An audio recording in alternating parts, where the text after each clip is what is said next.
Hello everyone, and welcome back into another video. I'm FranklinTurtz, and I'm your Internet Turtle. We're back again with another Warriors Den / new season overview, this time for Year 9 Season 4. Let's slide right on in. Starting things out here, we have the new hero skin, Prince Yi. This is a Tiandi hero skin, and thank goodness for that, because if they gave another hero skin to a hero that already had one, I would have flipped. I'm like 50-50 on the skin though. On the one hand, it does look pretty clean, and a heavily armored Tiandi does look different enough to be called an actual hero skin, unlike some other so-called hero skins that we've been getting. On the other hand, it's basically just Tiandi with extra armor on. It's one of those things where they probably could have done more, but for what it is, it's pretty solid. Also as a bonus, I was able to make Turtle Tiandi, which is a character customization based on Referral from Teenage Mutant Ninja Turtles, so that's neat. Thank you to Ubisoft, by the way, for providing me with the hero skin. Ice Brawlers is also making a return, as it does around this time of the year every year. I will be picking Warlord and having a wet and slippery good time. You what? Next up they showed us what they are calling Starter Dominion. Now I know folks were asking for Ranked Dominion. This is kind of the exact opposite. Starter Dominion is a temporary game mode they are introducing into For Honor that will contain only level 1 Vanguard bots on the enemy team, being Warden, Raider, Kensei, and Tiandi, has no revenge, has no stamina, no perks, and no feats. Essentially, it's Dominion on training wheels. They stress this game mode will be for newer players, even though veterans can also play too. They also acknowledge that the new player experience in For Honor is subpar overall, and that there's a lack of folks that are new and try the game and stick with it for long. Sadly, I think this is another example of a good idea and motive, but terrible execution. Revenge, stamina, and other core systems in the game are very important for players to understand, at least on a basic and fundamental level. Removing all of these will make the game easier for sure, but will also train any prospective new players incorrectly, and seems completely counterintuitive. And what will happen when they think that they're ready for actual Dominion? They'll load it up, they'll get completely obliterated because they're not used to all the systems that have been in the game for all of these years, they'll get upset, and then they'll leave. The thought and intention behind working on the new player experience is good, but Starter Dominion, at least as it has been implemented, is not the way. We could break it down a little further. The game is basically a decade old, and 99% of the player base are veterans, or at least players that have been playing for a while. The new player experience, if they are truly serious about it and wanting to truly grow the game, needs a complete overhaul and many additions. First, if they intend to keep Starter Dominion, make it only accessible to newer or low rep players, or at the very least only let one high rep or experienced player in who is maybe helping onboard their friend or friends and has them in their party, almost kind of like a team leader sort of thing. Add back revenge, perks, feats, and stamina, as all those are core aspects of the game that new players need to be learning about. Just hiding them is only delaying their eventual stomping, so you may as well introduce these mechanics in a lower skill environment where everyone's a little confused in learning things. Prospective players are turned off to For Honor because of how hardcore the gameplay is naturally, and how most of the community is veterans.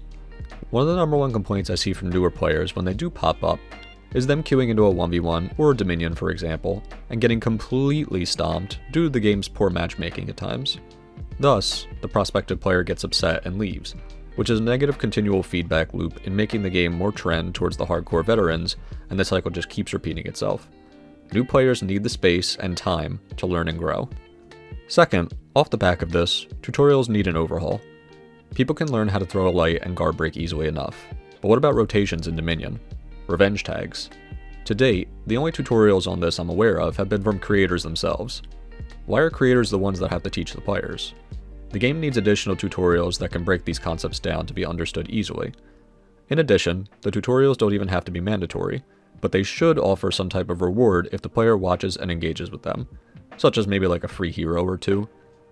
This could entice players to use the tutorials and learn from them, and also gives them a nice bonus when they do. Win-win. Third, this game suffers severely from server issues and a disconnection plague. The game on a fundamental level is broken, and may not be worth it to many if they are always playing in uneven matches with people randomly disconnecting all the time.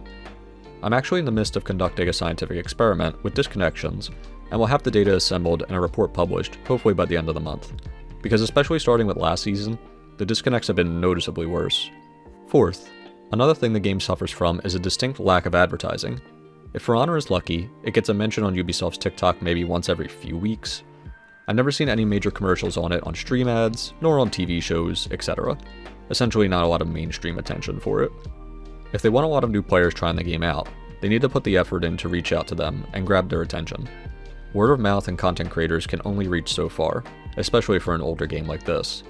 In addition, they also kept stressing over and over and over to viewers of the Warriors Den that they want players to get their friends into the game, and are also starting a friend referral program. The way the program works is you have to get new players, which in this case is anyone that has not played the game since December 2024, and they have to play for at least 2 hours. If you get up to 3 or more friends to do this, the player who invited them gets a bunch of rewards. I do think this is a genuinely cool move by the devs, but this also requires friends, which as we all well know are hard to come by, and it's a very well known joke within the community with friend orders. How could this happen to me? I made my mistakes, got nowhere to run. Overall, I'm glad that they seem to be stepping it up, and are at least experimenting with making the new player experience better.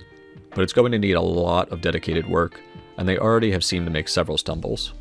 Moving on, the next big thing they showed us was the new-ish Dominion map, this time reforged from the Breach map Qiang Pass. It's a much bigger map than the last several retrofitted Dominion maps, and does look quite pretty overall. I will still always have my complaints that they are just using assets they already have instead of giving us genuine new maps, but hey, beggars can't be choosers, I guess. They also did something new with the fire, and while I prefer the fire on prior maps, these new textures on the map are very colorful and stylized. Finally, we get to everyone's favorite, patch notes. JC acknowledged that these notes do not have any direct hero changes in them, and are overall smaller, but said the next season will have a ton of hero changes to compensate, so I'm looking forward to that. Seems like Virtuoso will still be terrorizing Dominion lobbies for a whole nother season, so that's going to be interesting. Anti-ganking and stalling is getting a buff. They're buffing damage reduction and hit stun states for folks getting ganked to make it so conducting a gank successfully is harder. This will be 2-tiered in that in lower skilled lobbies, where you traditionally get more revenge anyway, it'll be even harder for folks to gank and fight, and you'll basically become a god for a good, 10 seconds I think you get revenge for. In higher skill lobbies, where revenge is not that big of a deal because people know how to gank, it will still help for sure, but not as massively as it does in lower skilled lobbies. Now depending who you talk to though, revenge is either too weak or too strong. Personally to me, it feels like it works overall, but it does have some glaring weaknesses. One of the biggest ones that I can think of is bleed, and how bleed works with revenge.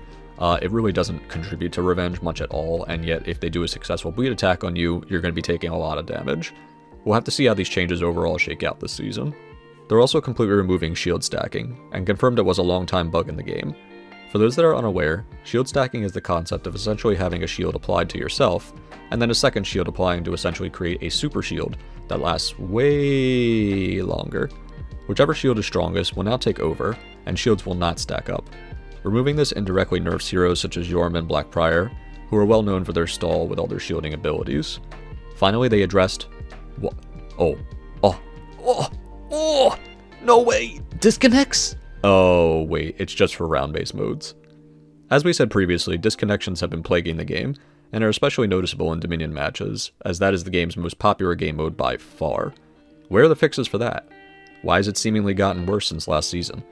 The game ceases to be fun if you can never even have a fair fight.